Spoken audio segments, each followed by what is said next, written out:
एक तू सच्चा तेरा नाम सच्चा अनंत। पृष्ठ 488। सतपुरुष बाबा फुलसंदे वाले कहते हैं, हे मनुष्यों, संसार में जो तुम आकर्षण देखते हो वह तुम्हें निश्चित रूप से अशांत कर देने वाला है और अस्थिर है।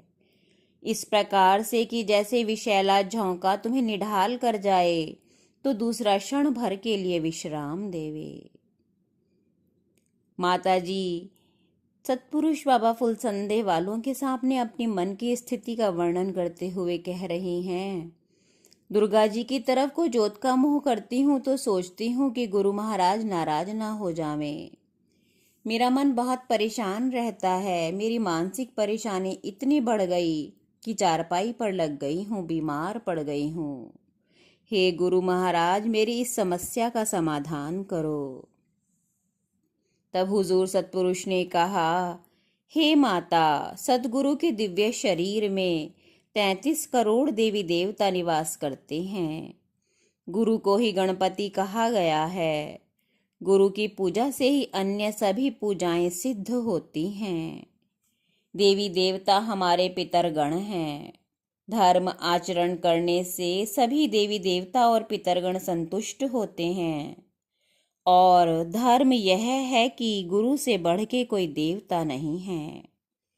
जैसे पतिव्रता स्त्री के लिए पति से बढ़कर पूजा या देवता नहीं है, इसी प्रकार गुरु मुखों के लिए जो परमेश्वर तक पहुंचना चाहते हैं उनके लिए गुरु से बढ़कर कोई देवता नहीं है। एक दृष्टांत सुनो। गुरु नानक की गद्दी पर दूसरे गुरु अंगद देव हुए। जब तक वे गुरु नानक की शरण में नहीं आए थे, वे हर साल वैष्णो देवी की यात्रा पर जाते थे। वे देवी के भक्त थे। यात्रा पर जाते वक्त एक बार वे गुरु नानक के स्थान पर ठहरे। आधी रात के वक्त उनकी आंख खुली तो क्या देखा, वैष्णो देवी वहां आश्रम में सेवा कर रही हैं, झाड़ू लगा रही हैं। तब अंगद देव आश्चर्य के साथ वैष्णो देवी के निकट गए और माता के चरण पकड़कर बोले, हे माता, ये मैं क्या देख रहा हूँ? वैष्णो देवी ने कहा, हे पुत्र, सच्चे गुरु की सेवा करने से ही मुझे देवी का पद मिला है। मैंने ही तुझे गुरु चरणों में आने की प्रेरणा दी है। अब तू सब शंकाएं त्याग कर सभी देवताओं में श्रेष्ठ गुरु को समझ और उन्हीं की सेवा कर। तुझे परम पद की प्राप्ति होगी।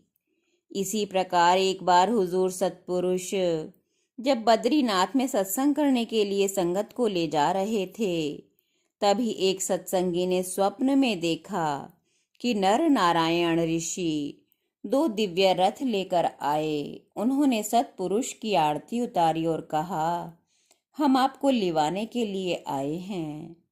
आपके दर्शनों से हम धन्य हुए हैं। आपने प्राचीन समय में हमें वचन दिया था कि जब हम भूलोक में आएंगे तब आपके स्थान पर भी आएंगे। आज यह शुभ अवसर मिला है। वे नर नारायण सूक्ष्म रूप में संगत के साथ साथ बद्रीनाथ तक गए और जब संगत लौटी तो गुरु गद्दी तक ही साथ साथ आए और फिर गुरु महाराज से जाने की आज्ञा लेकर अपने धाम को वापस गए।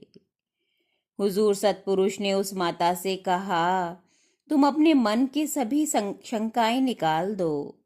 एकाग्र मन से सतगुरु के चरणों का ध्यान करो और गुरु चरणों में ही जोत जगाओ। गुरु को अर्पित की हुई पूजाएं परमेश्वर तक पहुंचती हैं और सभी देवी देवता, पितरगण और परमेश्वर संतुष्ट होते हैं। गुरु के चरणों में सारे तीर्थ, देवी देवता और संपूर्ण ब्रह्मांड समाया हुआ है। सतगुरु के जगत में पार ब्रह्म परमेश्वर का साकार रूप स्वयं है। जैसे जल का साकार रूप बर्फ है, इसी प्रकार परमेश्वर का साकार रूप संत सतगुरु स्वयं है। एक तू सच्चा तेरा नाम सच्चा।